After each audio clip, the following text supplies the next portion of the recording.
કહેતા હતા કે મજરાતા ત્યાં એક સફેદ ગાય દેખાય છે. ગાયના શરીરમાંથી દિવ્ય પ્રકાશ નીકળતો હોય છે અને એની ગળામાં બંધાયેલી ઘંટડીમાંથી શંખ જેવો અવાજ આવતો હોય છે. મધરાતે જો સફેદ ગાય દેખાય તો ડરતો નહીં. એ ગાય સામાન્ય ગાય નથી. ત્યારથી જ લોકો માનવા લાગ્યા કે મધરાતે દેખાતી સફેદ ગાય એ આજે વૈકુંઠમાંથી આવે છે. બોલ રામચંદ્ર ભગવાનની જય. કૃષ્ણ કનૈયા લાલ કી જય. સત્ય સનાતન ધર્મની જય. હનુમાનજી મહારાજની જય. તો ચાલો મિત્રો, પરસોત્તમ માસ બેસી ગયો છે. આપણે પરસોત્તમ ભગવાનની વાર્તા કરવાની છે કે મધરાતે આવતી સફેદ ગાયની વાર્તા. સૌરાષ્ટ્રના એક નાના ગામમાં ગંગારામ નામનો ગરીબ બ્રાહ્મણ રહેતો હતો. એની પત્ની કાંતાબા અને એક નાની દીકરી ગૌરી હતી.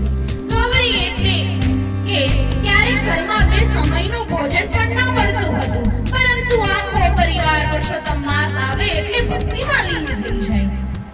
ગંગારામ રોજ સવારમાં નદી પર સ્નાન કરવા જતો, પછી તુલસી પાસે દીવો કરીને પરસોત્તમ ભગવાનનું નામ લેતો. ગામની બહાર એક જૂનું જંગલ હતું. એ જંગલ વિશે અજીબ વાતો થતી હતી. લોકો કહેતા હતા કે મધરાતા ત્યાં એક સફેદ ગાય દેખાય છે. ગાયના શરીરમાંથી દિવ્ય પ્રકાશ નીકળતો હોય છે અને એની ગળામાં બંધાયેલી ઘંટડીમાંથી શંખ જેવો અવાજ આવતો હોય છે. પણ જે કોઈ આ ગાયનો પીછો કરે તે ક્યારે પણ જંગલમાંથી પાછો આવતો નથી. ગામના લોકો ડરતા રાત્રે કોઈ જંગલ તરફ ન જતું હતું. એક દિવસ ગામમાં એક વૃદ્ધ સાધુ આવ્યા. તેમની આંખોમાં અજબ તેજ હતું. તેઓ સીધા ગંગારામના ઘરે આવ્યા. દીકરા, સાધુ બોલ્યા, આ પરસોત્તમ માસ સામાન્ય માસ નથી. આ વખતે ભગવાન પોતે પોતાના ભક્તની પરીક્ષા લેવા પૃથ્વી પર ફરશે. ગંગારામે નમન કર્યું. સાધુ ધીમે અવાજે કહ્યું, મધરાતે જો સફેદ ગાય દેખાય તો ડરતો નહીં. એ ગાય સામાન્ય ગાય નથી. એટલું કહી સાધુ તો ચાલ્યા ગયા.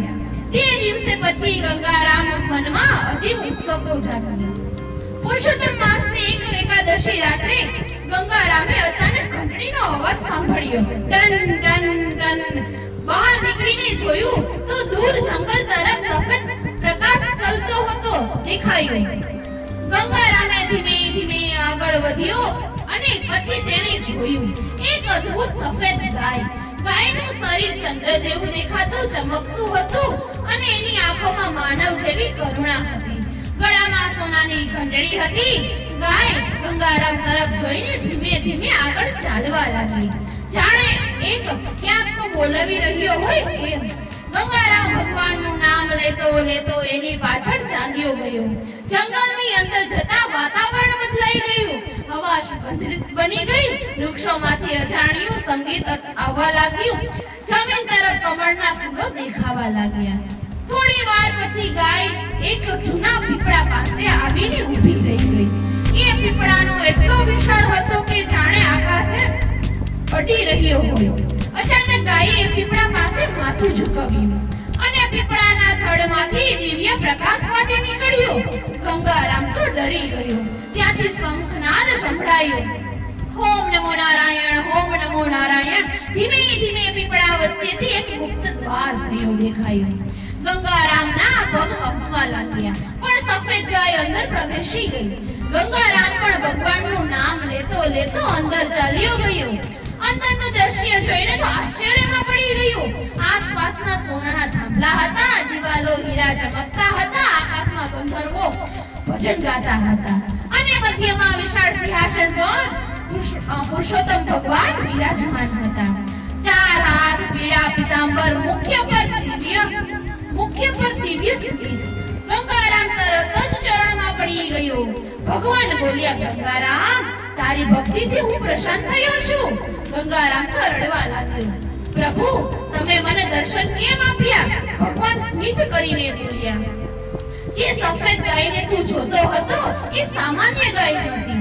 એટલામાં એ સફેદ ગાય તેજમાં બદલાઈ ગઈ અને ગાયનું સ્વરૂપ ધીમે ધીમે ધીમે દેવી દેવી જેવા પ્રકાશનું પરિવર્તન થયું. ભગવાન બોલ્યા, આ કામધેનુ હતી, વૈકુંઠમાંથી તને અહીં લાવવા આવી હતી.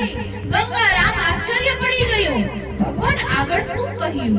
આ ગામમાં લોકો ભક્તિ ભૂલી ગયા છે, અહંકાર અને લોભ વધી ગયો છે.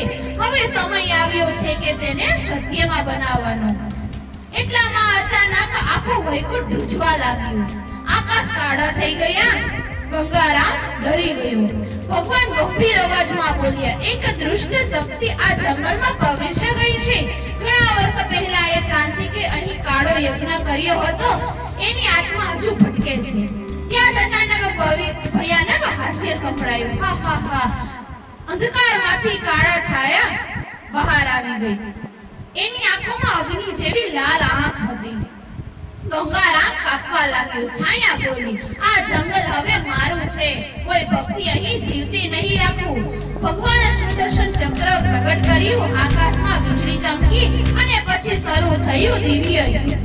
ગંગારામે જોયું કે ભગવાનના શરીરમાંથી હજારો સૂર્ય જેટલું તેજ નીકળતું હતું.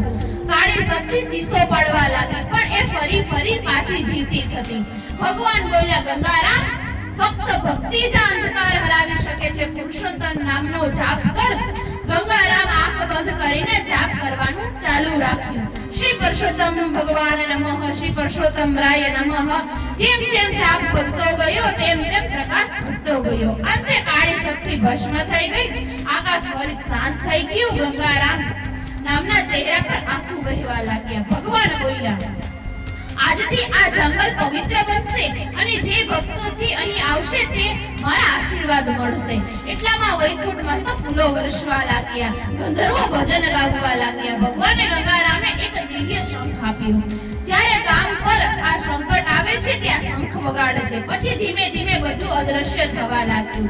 ગંગારામ ફરી પીપળા નીચે ઊભો હતો. સવાર થઈ ગઈ હતી પણ હાથમાં એ દિવ્ય શંખ હજુ હતો. જ્યારે ગામમાં લોકોએ વાત સાંભળી ત્યારે લોકોએ વિશ્વાસ ન આવ્યો. પણ આજે એ જ રાત્રે આખા ગામે આકાશનો અજાણ્યો પ્રકાશ જોયો અને જંગલ તરફ શંખનાદ સંભળાયો. ત્યારથી જ લોકો માનવા લાગ્યા કે મધરાતે દેખાતી સફેદ ગાય એ આજે વૈકુંઠમાંથી આવે છે. કેવા લાગ્યા પુરુષોત્તમ માસ દરમિયાન જે ભક્તિ નિષ્ઠા ભગવાનનું નામ લઈને જંગલમાં પીપળા પાસે દીવો કરે છે તેને ક્યારે દૂર સફેદ પ્રકાશ એ દિવ્ય માર્ગાઈના દર્શન થાય છે.